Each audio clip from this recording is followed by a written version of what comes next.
Good afternoon, commissioners. We are live. Over to you, Chair Pro Tem Snyder. All right, I'll call this afternoon work session to order. We have one minor change to the agenda, which is that Commissioner Treese and I failed to give an update or mention during our board and leadership communication time earlier that we have just some updates on the vehicle registration fee discussions and work that we've been doing around communications. And so we want to do that briefly. I know I've called us to order, and in the room we have Commissioner Treese and myself, Jason Snyder, and then online we have Commissioner Willie and Commissioner Fye as well. Even though Commissioner Fye okay, I just don't see it on the screen. Okay, just making sure. Commissioner Snyder, can you hear me? Yes, we can hear you. Yeah, this is in reference to the comment I made earlier this morning that I'm en route to be with you all in the afternoon, and why my camera is off. But okay, you're en route now. Yeah, and yeah. Okay. Okay, we'll see you soon. But I'm listening and I'm safe. It's a Bluetooth, so I'm just have my camera off. Okay, thank you, Commissioner Fye. Commissioner Treese, do you want to start with a quick update with where we're at on the vehicle registration fee communications? Yes, thank you. We had a good discussion about our approach to discussing these issues. We recognize that the vehicle registration fee was already discussed at WCCC, and the plan is for us, Jason, myself, to make sure that we hit all of the mayors in Washington County with what our approach is going to be, or what our early communication. This is our proposal, and to get feedback at that time. We recognize that some of the cities are in your respective districts. We wanted to make sure that you knew what our plan was moving forward, and if you had any input that you wanted to provide. And some of the conversation with the mayors will include discussion about how to engage the rest of their council and city. So yeah, that will be part of the conversation. So yeah, heads up there, both to. And this is really about transparency. Commissioner Willie, I have, as we split up these different responsibilities, I have most of District 4 mayors. So I just want you to be aware of that. And so when are you planning on doing that? They're not scheduled, but they are coming up within. Yeah, no later than the end of the first week of March, and we asked for them sooner than that if possible. Yeah. So it's the two of you are addressing all of the mayors in the county. So yes. Yeah, okay. So the ones that, Pam, that you don't have, Jason has in my district. Right. No. Okay. I have all of District 4. Jason has his. Okay.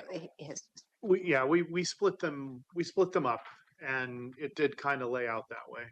Okay. So could you share, not now, but could you share what your messaging and communication is to the mayors? So in case we are asked by councilors or somebody else, we can share the same message. So yeah. We've been actively working on not just this coordination, but the overall messaging. And I guess I'd look to the staff.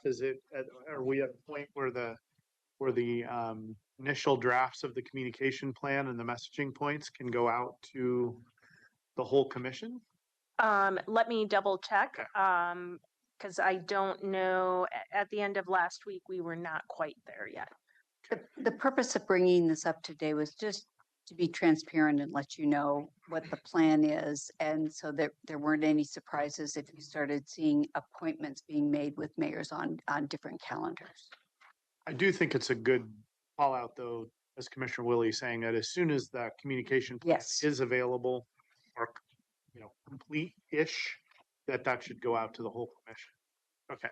I have a point of clarification question here. I don't know if you can see my hand. Go ahead, Commissioner Fye. I was trying to follow the conversation. Pam, I heard you say that you have all District 4, and then the comment followed was Jason has his. Where does City of Beaverton fall into this? And who has it? That one was assigned in our working through kind of evening things out and planning. I think Commissioner Treese has that conversation initially, and then Yes. may have a follow-up conversation. We already planned for that. That might include me as well. Okay. Well, yeah, and considering District 4 has 6 cities, Jason, you have a bunch in yours as well, which basically includes most of the mayors. So Beaverton and I don't know who else, but anyway, so yeah, I appreciate you guys doing that. So thanks. And many of us have a part of Beaverton. I have a part of Beaverton and a part of Right. Hillsborough as well. All right. And Commissioner Snyder, if I may, just as a matter of the record, you and Commissioner Treese are the subcommittee representing the board on communications and engagement post the board's discussion on a wide variety of revenue options that your board has been asking. This specifically is vehicle registration fee, which can only be limited to the use of transportation funding. Thank you for that additional context and reminder. Okay, so let's move on. I think we've covered that adequately, and that communications info will come out to the commission at some point whenever it's ready. Let's move on to the rule of law resolution and order update. And I think County Counsel Barnett and myself will be presenting on this. You have a copy of the draft resolution. This is something that a subcommittee of the board that included myself and Chair Harrington worked on, and we took information from community feedback, our own observations, the county charter, the Constitution of the United States, the Constitution of Oregon, and concepts that we were, particularly concerned about from our own observations, experience, et cetera. And we took all that information and how do I want to say it? We gave County Counsel a download of all of that and asked him to start with an initial draft based on all of that. And we then worked through multiple drafts. So I'm just bringing you up to speed on the process we went through. We went through multiple drafts and have come to the draft that's in front of the board today. And that was partly we want to move this forward as quickly as we can, but we also wanted to make sure that we had full board participation. So Chair Harrington was okay with us having this conversation today. We scheduled it this way since she's already been able to provide her input and get her thoughts in. She's going to watch the follow-up to this conversation so that she knows what would be potentially edited and or considered. So with that, County Counsel Barnett, do you want to add any more context to what I provided there? Commissioner Snyder, no, I think that was that encompasses everything. I mean, we took your subcommittee's policy direction and worked it into what we hope is a coherent format for your board, and welcome your feedback and any potential changes you'd like to see.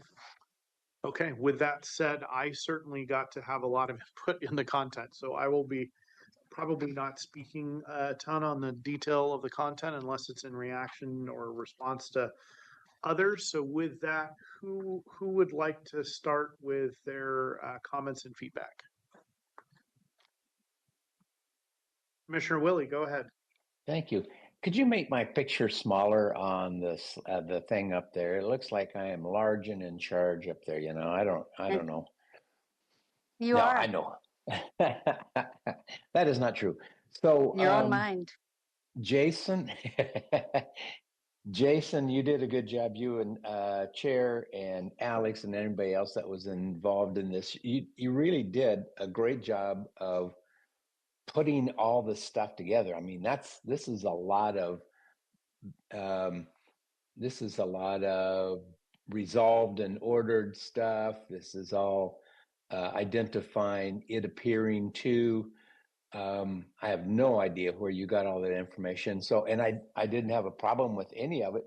My only question is, what does this do? It doesn't give the county any more rights to do things, I'm assuming. It's just more of a supportive document. I think that the way that I'll respond to that, we had that conversation kind of early on in our subcommittee. I think it's really important in our country and in our form of government that when we see things that seem incompatible with the basic tenets of our country's founding and its foundational laws, that we speak up and comment about that and or make observations about that when it's under threat. And I think the resolution here does acknowledge that many of those things are under great strain, and that's not lost on us. And we're trying to do our part to make sure that those tenets and principles and foundational laws are continued to be followed and remain part of the fabric of our country. So that's what I think it does. I think I'm always concerned about not speaking up when we either see injustice or we see conduct that's not acceptable or maybe incompatible with the law, because if we don't speak up about it, we're essentially saying that conduct is okay, and that's not acceptable to me. So that's my answer, Commissioner Willie. I don't know how that lands for you, but that's how I respond to that.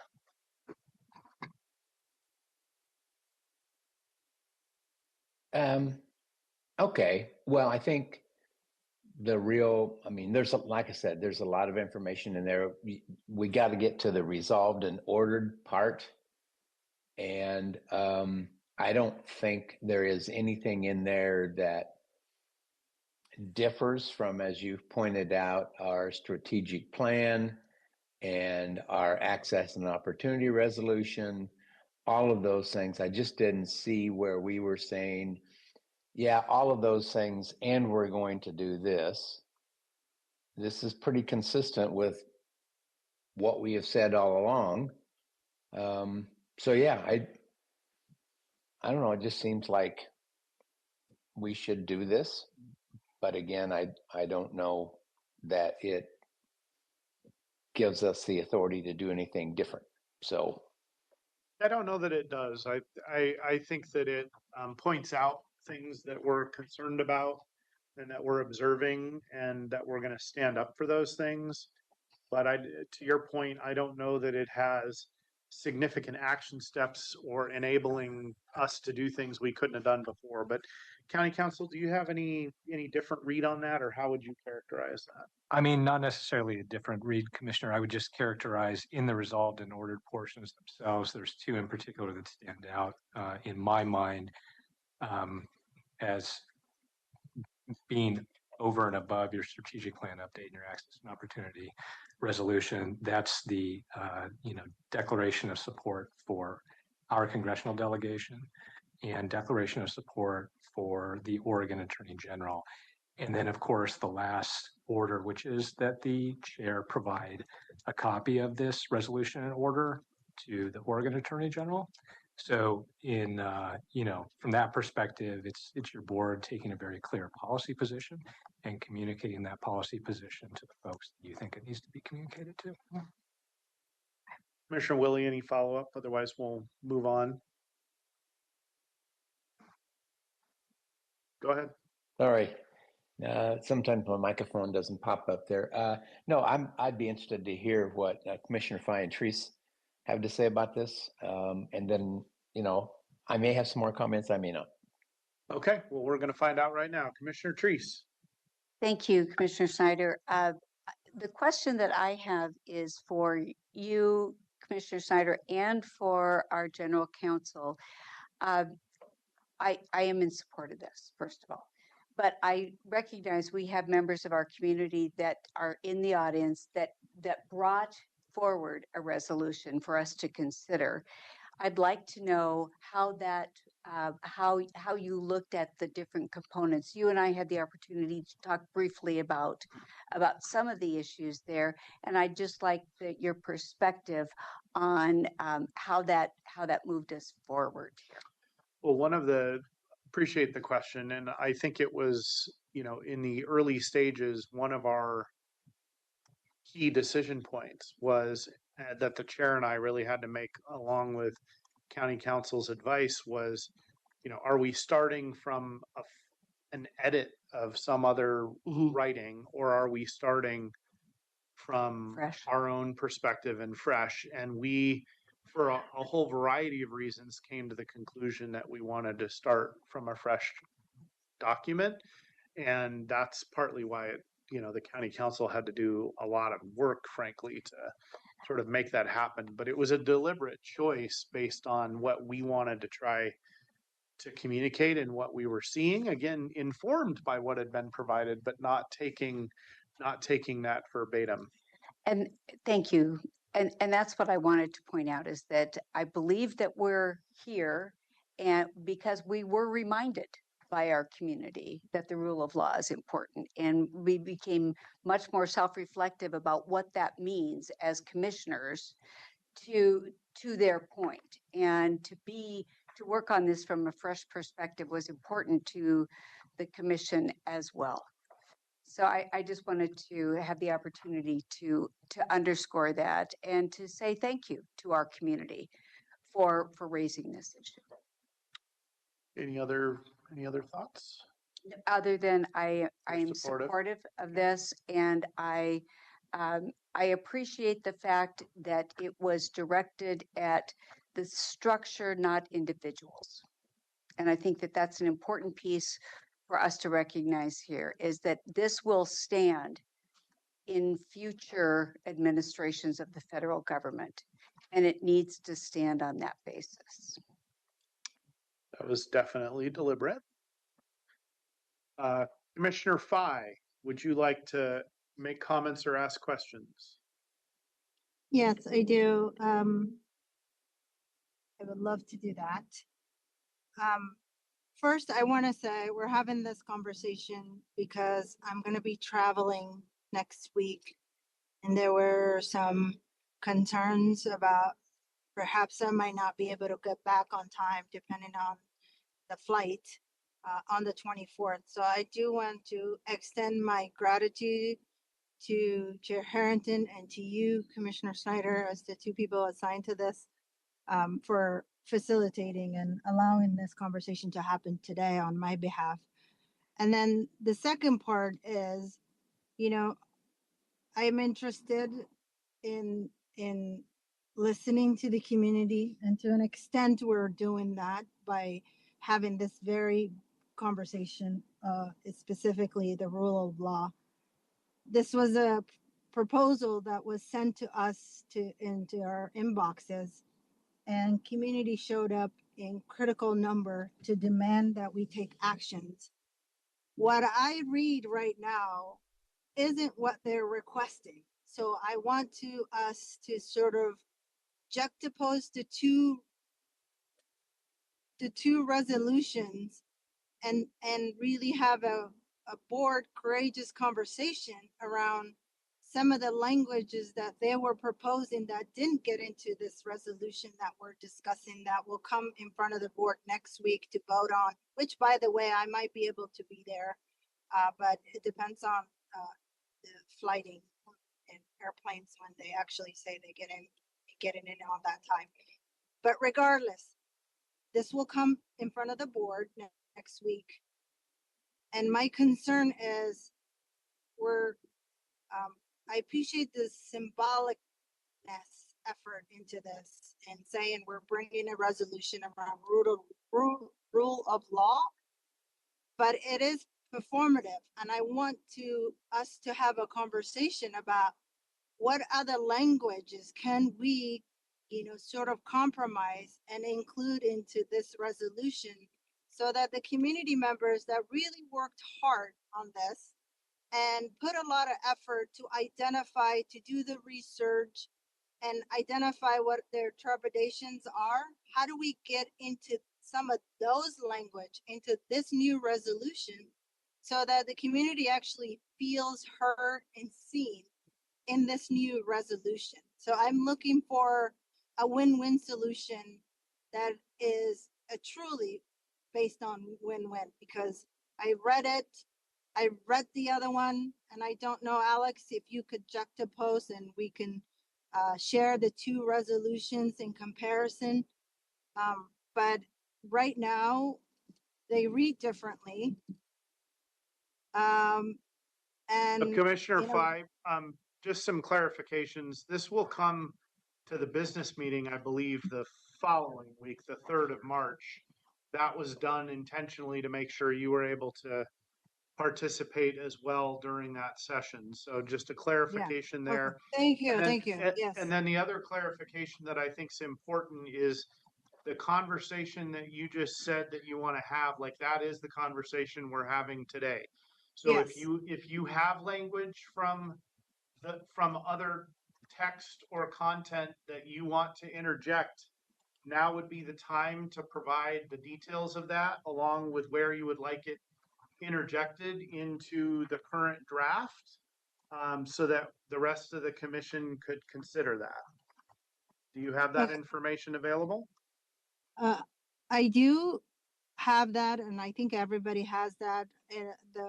What I'm referencing is the resolution that came from the community that said, consider these language, knowing that we're not going to take 100% of everything that they presented, but I do want to take some of that language. The unfortunate thing right now is that I'm rushing to be there in person and pull up my computer and sort of say, well, how do we feel about this paragraph? But things are not working out the way I planned today. So I'm en route and couldn't be able to say this exact paragraph here and there. But I'm hoping that you all will take the time to pull up the community resolution submitted by the community and go paragraph by paragraph. You know, which one did we not feel comfortable? Which one can we live? I'm hoping to have that conversation. It's just today with a sick kid and now coming to you all, things are not lined up as I planned. So that's but it sounds like we do have time. And I'm glad you corrected me on the 24th. Perhaps we do have time for me to submit new language if we are in a rush to move forward. I hate to be a barrier. Well, I to think the moving challenge is that time and opportunity to provide that content is now. That's the purpose of the work session discussion. And, you know, if you've got what you think should be included and you can, you know, communicate that by, I guess, well, I'm trying to think through process here. You can't submit that to the chair and I, because that then presents three members of the commission. So this is why we're having the discussion now, and this is our opportunity. I understand that you're having, you know, a day where your schedule is not going as you anticipated, but this is our opportunity. So if there is Well, specific... yeah, but this is not the only opportunity. I think I just want to set the record clear that if we're going to discuss in 2 more weeks, what I could do and what has been the practice of Washington County is to send it to you all, the recommendations, or the language I'm thinking. And if I get there on time right now, and you have more to say, but if I get there on time, I could pull it up on my computer quickly and go paragraph by paragraph. But since I can't do that, what I could offer is what we've done in the past, which is send my amendments to the whole board. And then what I've seen the chair does is during one of the board leadership or any of that opportunity where we're having before the dais, have that conversation dialogue. So it just creates a more conversation. But that has been the practice, and if we don't get to it today, I intend to continue that practice so that we're giving our due diligence to this topic, and that we're bringing the voice of the community life and centered to this Okay, what discussion. I'm gonna suggest the following, and then we'll go to Commissioner Willie, but based on what you've said, I would suggest the following, and I want to check this on process with the staff team here too, is I think that we will continue our dialogue and conclude this today with the understanding that Commissioner Fye is going to provide information to the county council, who will then bring it, and it will only come forward at for public discussion next week, which Commissioner Fye will not be at, but we will have the information that she's requesting be included, and the rest of the commission can conclude whether or not they're comfortable with adding those specific sections. I can't think of another way to do this mechanically in the time frame that we're talking about, but is that create a problem? Well, the other option, your board had selected to add this to the February 3rd. So if you, March. thank you. Yes. Sorry, I'm going That's backwards okay. in time. So if you feel that you want another work session to have this discussion, you can schedule that, and that would mean that this R&O gets pushed out.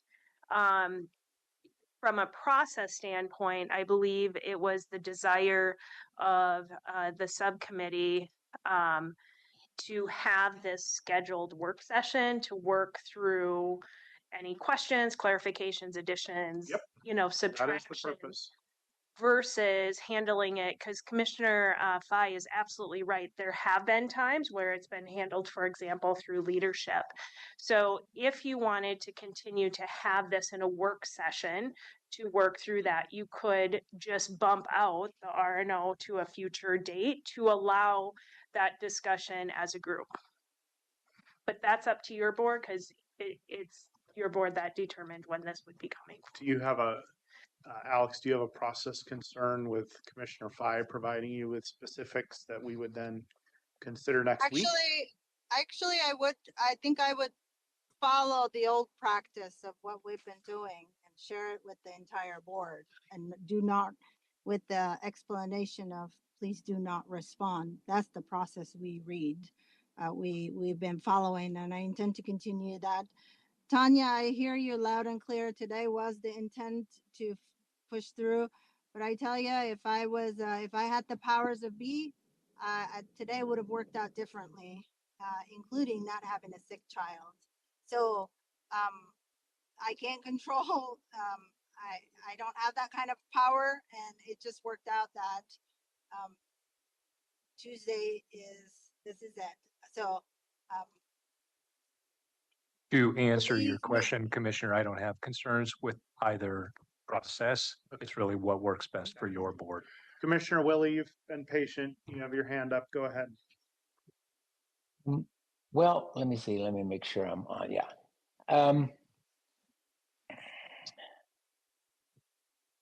I am reading the community rule of law that they submitted to us, and it reads significantly different than ours does. It is very directed at President Trump and the things they don't like about what he's doing. And I don't think that's what I want our rule of law to state. To me, this is a direct shot at the president and what he's doing.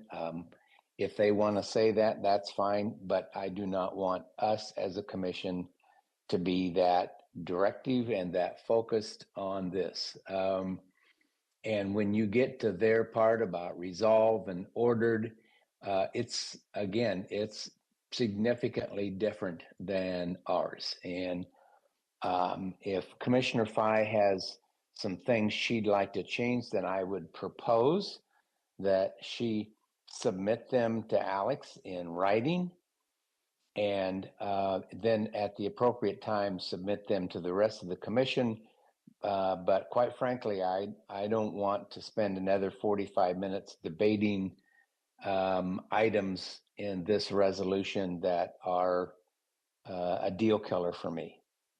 So that's just my 2 bits worth. However we do this legally, I guess, is going to be the important thing. But again, I think Commissioner Fine needs to give us specifics, and then at that point in time, we can decide if we would agree or find some way to put it in there. But other than that, I would be probably a no. Thank you, Commissioner Willie. Commissioner Treese. I just want to reiterate what I said earlier, and I think Commissioner Willie, this is to your point. When we put in a resolution and order, I want this to stand the test of time. And I think that no matter what the administration or who is in the administration, we need to continue to support this rule of law. So because of that, I believe that the way that this is currently written for the Board of Commissioners to support and future boards of commission to be able to adhere to, that's why I'm comfortable with this. And it does support Commissioner Willie's comments. I'd also like to say that I believe that we should have these the changes that Commissioner Fye wants to make in writing. I think that it needs to be concise, and we can look at the objectively and see how it might fit in. Concise and specific. Yeah. So that, like, we need to know this paragraph or this sentence should be inserted where, like, that level of specificity is what I'm looking for as we're moving forward. If there's a request to add content or modify content. And I don't see it as being a work session where we are working together to change this RNO. That work has been done by our subcommittee. So that's where I stand. So what would you, just to finish that thought off, what would you envision us doing once we get this feedback? I would support Commissioner Fye's last comment where she said she would be happy to go through the executive leadership process for making any future amendments. All right. Sounds like I'm fine with that plan. I think that's a reasonable approach. Commissioner Fye proposed it, so I'm sure she's in support of it. And then I guess the question is the March 3rd date still workable for this? Seems like it would be. Okay. So Commissioner Fye, we're going to continue with this scheduled for the business meeting on March 3rd. You're going to provide whatever input you have through board and leadership communication process, and we will go from there. Is that everybody on the same page? And I think we're going to need that by the 20th, just to ensure we have it in the I see. packet Yes. The for 20th next week of okay. February. Yes. So, yeah, can I just clarify Yes, those please do. dates? Because we were sidebarring. So just so that all the materials are ready and available for the packet, Commissioner Fye, if you could have, or any commissioner that has any changes, please get those suggestions to Mr. Barnett by Friday of this week. That is February 20th. So that we have time as staff to look at the information, have any appropriate follow-up with Commissioner, in this case, Commissioner Fye said that she would be submitting some potentially submitting changes, because packets are publicly posted on Thursday. It would be Thursday the 26th. Okay. And So that way it's available for the public. Okay. Commissioner Fye, you tracking those timelines? 100%. I just want to say I appreciate this conversation, and I appreciate you all. Thank you. All right. Thank you. And we will move on to our next item on the agenda, item number 3 in the work session, which is the Rural Accessory Dwelling Units Briefing. Hello, team.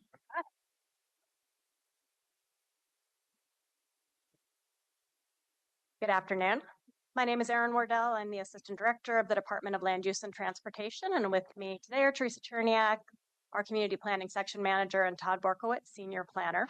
We are here today to provide your board with a briefing on Ordinance Number 912, which pertains to allowing rural accessory dwelling units in some locations in Washington County. If your board has any questions today, those will be answered in advance of your scheduled public hearing, which is coming up in a few weeks. And with that, I'll turn it over to Todd.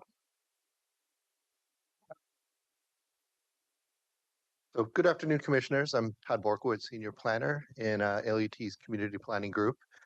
And today we'll be reviewing accessory dwelling units, or ADUs, in rural residential areas of the county outside of the urban growth boundary.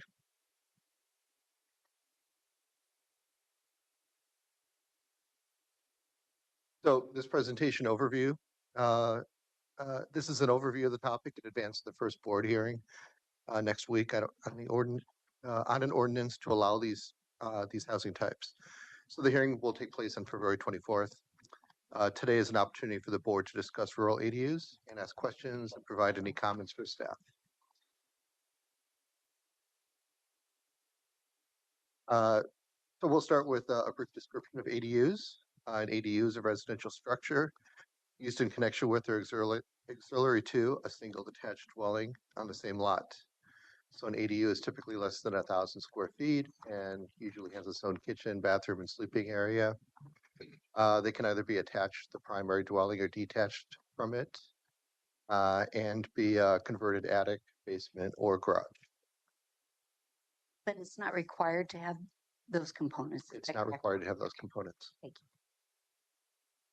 So rural ADUs, like ADUs in the urban area, provide a housing option that is often more affordable and accessible. These benefits include helping accommodate extended families and supporting farm succession and aging in place, and providing housing for rural workers and additional income for rural homeowners. The state changes in recent years now enable counties to allow two types of rural ADUs. Counties can allow rural historic ADUs, or the conversion of a historic home in the rural area to an ADU when a new single detached dwelling is built. Counties can also allow rural ADUs, which is a creation of a new ADU in the rural area that is accessory to an existing single detached dwelling on the same lot. And that's limited to one. Correct. Okay. Under the state law or just what I have proposed? Under the state law. Okay. Thank you. And what we are going with too. So in 2025, the board authorized a rural ADU ordinance through adoption of the 2025-2027 planning work program. After we presented the topic in a planning commission work session in June 2025, and then we publicly released an issue paper on ADUs in the rural area and held a 30-day work period. Feedback we received informed development of Ordinance 912, which we filed on December 3rd, 2025. Just to note, Commissioner Fye has joined us in person in the room. The Oregon Revised Statutes, or ORS, limits the two types of rural ADUs that are allowed in rural residential districts outside an urban growth boundary. So in Washington County, these land use districts are AF5, AF10, and RR5. These districts are not required by the state to be preserved for exclusive farm or forest use. The rural ADU types are not allowed in designated urban reserves and are only allowed on lots that are at least 2 acres in size.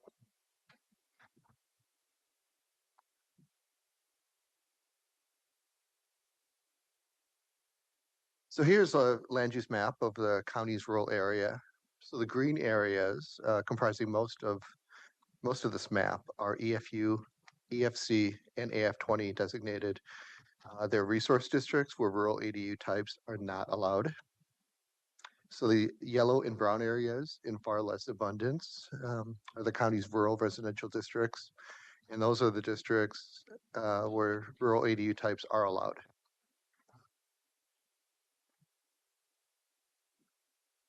So state law has other factors that determine where rural historic ADUs and rural ADUs can be allowed.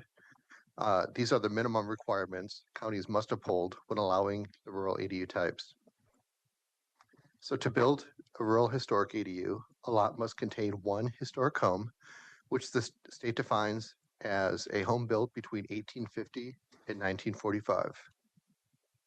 To build a rural ADU, a lot must contain one existing single detached dwelling, be served by a structural fire protection service provider, and have adequate access for firefighting. It must not be in a state-defined groundwater restricted area unless the ADU is served by an outside water source, and not be subject to a state-defined nuisance order or pending action. Realize those are a lot of things, and there's even a few more. So staff determined that the following conditions exist in parts of Washington County that limit where rural ADU types are allowed. So we do have several urban reserves. We do have groundwater restricted areas, and there are areas that do not have fire protection service provider for residential structures. Those are mostly that area is mostly to the west side of the county, and there are likely some lots that are subject to an order of pending action declaring the lot a nuisance. So there are several additional state requirements that we did not list. And some of these just include limits on floor area and a prohibition on the use of rural ADUs for vacation occupancy.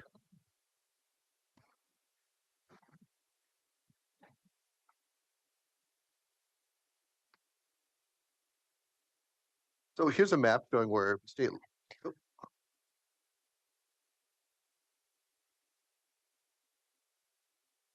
Here is a map showing where state law and county ordinance would allow rural ADUs.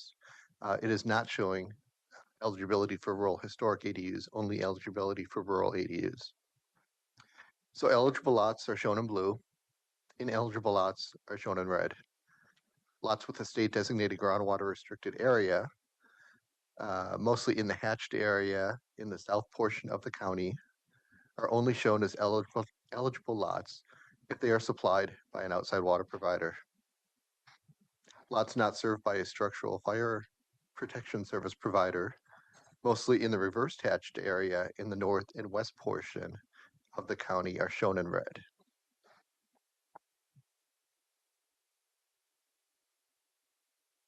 So here's a map where state law and county ordinance. Here we go.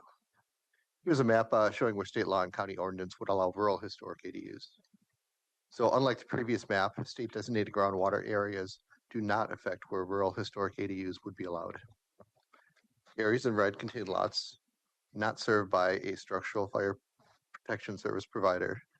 While state law does allow rural historic ADUs on these lots, Ordinance 912 does not allow rural historic ADUs on these. I'm sorry, let me just say that again.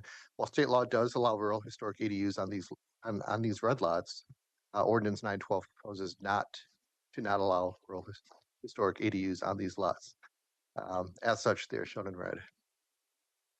While considerably more eligible lots are shown blue on this map versus the previous one, the actual number of eligible lots will be significantly less, since a lot must also contain a historic home in order to qualify for a rural historic ADU. So in their June 2025 work session on rural ADU types, the Planning Commission recommended that the county ensure that the county's rules on rural ADU types be flexible enough to encourage rural and ADU development, and that the county, when possible, apply regulations consistently to both rural ADU types. So public comments received on the issue paper on ADUs in the rural area were generally supportive of allowing both types of the ADUs. However, some respondents indicated concerns on ADUs in the rural area. They indicated some concern for ADUs being used for vacation occupancy. However, some respondents indicated,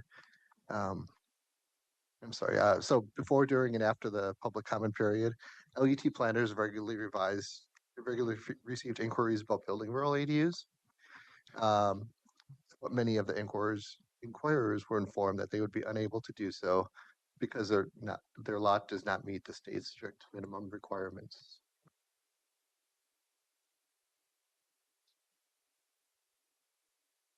So next Tuesday, we'll be back for the first board hearing on ordinance number 912. The ordinance proposes to update 2 policies in the Rural Natural Resources Plan and several sections in the Community Development Code in order to allow rural ADUs and rural historic ADUs within rural residential districts outside an urban growth boundary, subject to certain limitations and requirements, and to add some needed clarity and consistency to other CDC sections.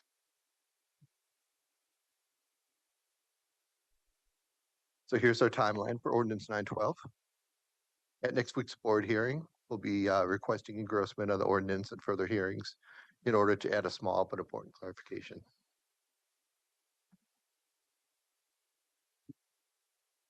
And with that, that concludes the presentation. And does the board have any questions or comments on rural ADUs or on ordinance 912 in advance of next week's first hearing on ordinance number 912? If I can add one small clarification based on questions that you had earlier on.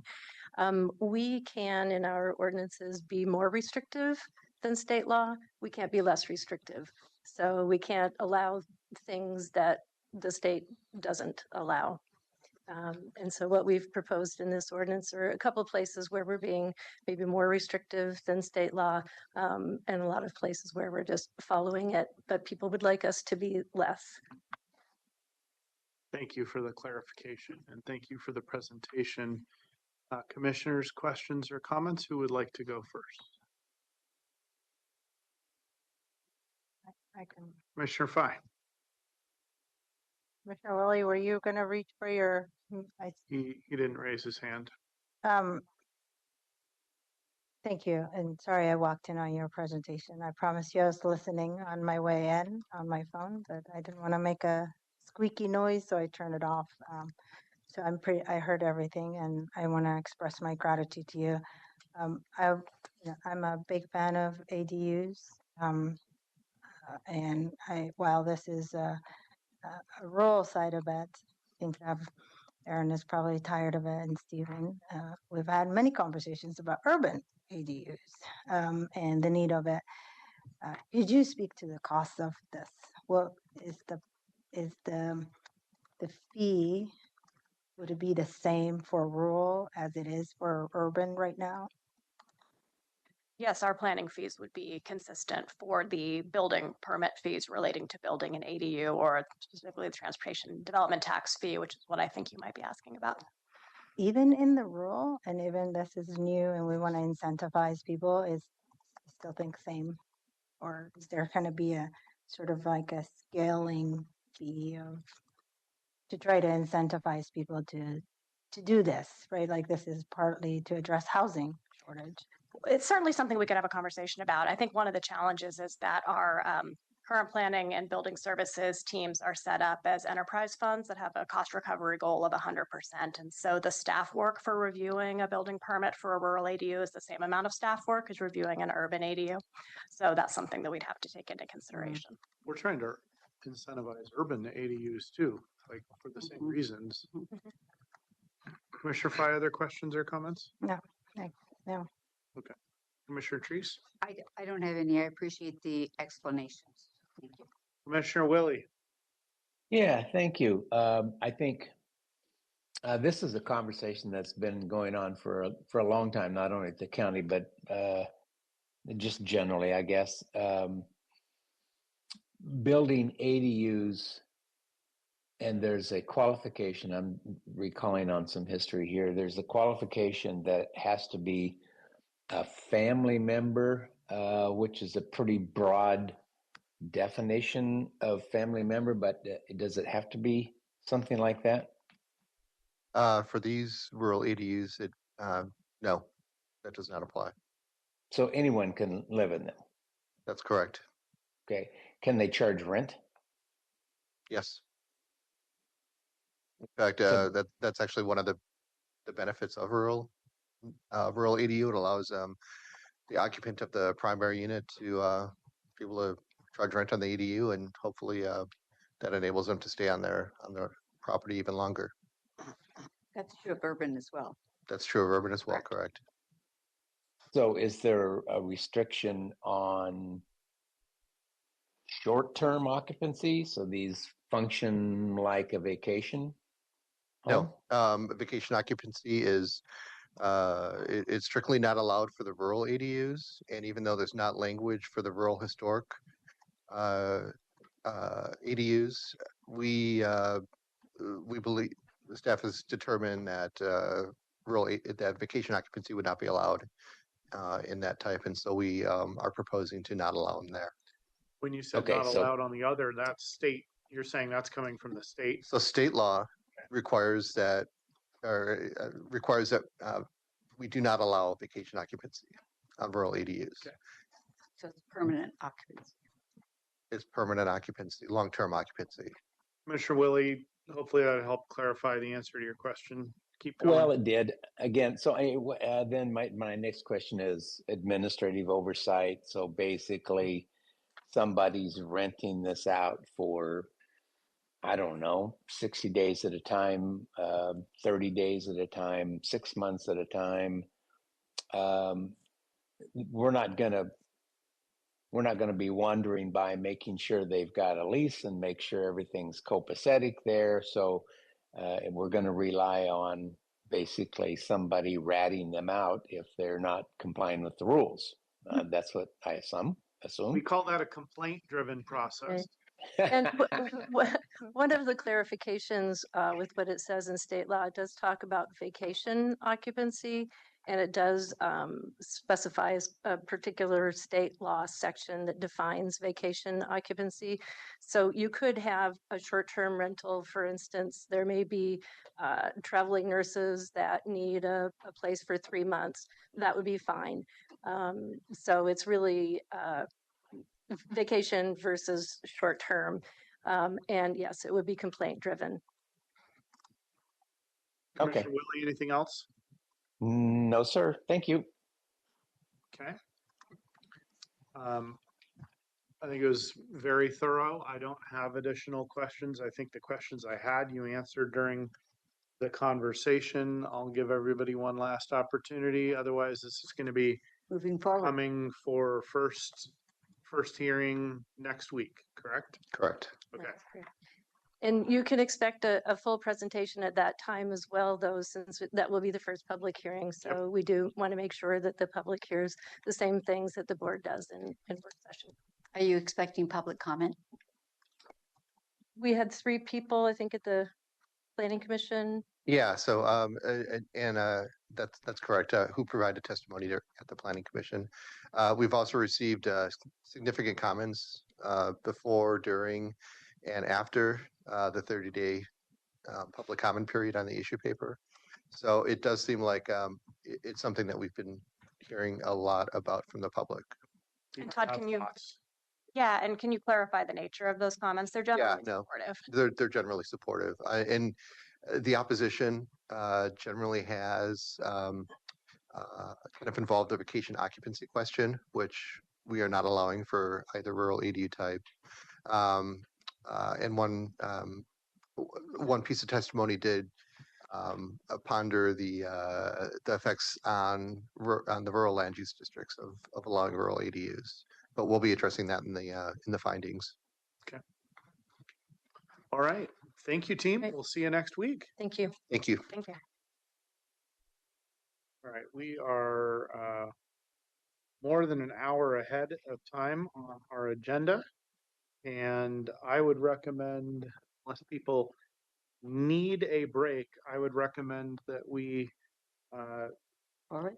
yeah, that we move forward, and that would, I guess I should check with county council. Are the people that you need available for the executive session? So I'm told, I know that Courtney will be available, and I'm told that our partners in facilities should be headed this way. So if we can We take a break for 15-minute break? 5 or 10 minutes. Okay. Let's take that and just make sure. Yeah. Okay. So why don't we're gonna, Just don't make people run. oh, yeah, yes. So we're gonna adjourn to executive session. I'm gonna be asking for a motion to adjourn to executive session under ORS 192.660 sub 2E, real property negotiations. We're gonna be doing that when we come back from break. So that would be the motion. Commissioner Willie, you are gonna be gone. You've got your hand up. Go ahead, Yeah, sir. yeah, I was just trying to make sure that everybody knew that I cannot attend because we don't allow remote attendance in these things. So I will be logging off right now. So thank you. Do you want an exception? No, I do not. I do not want to open that door at all. Thank you, Commissioner Willie. Let's have a motion and a second, please, and we'll vote on our adjournment to executive. Move to adjourn to executive session. Second. All in favor, please say aye, raise your hand. Okay, passes 4-0. We are on break for, what, 15 or 10 minutes? 10 minutes. 10 minutes. So be back at 2:06.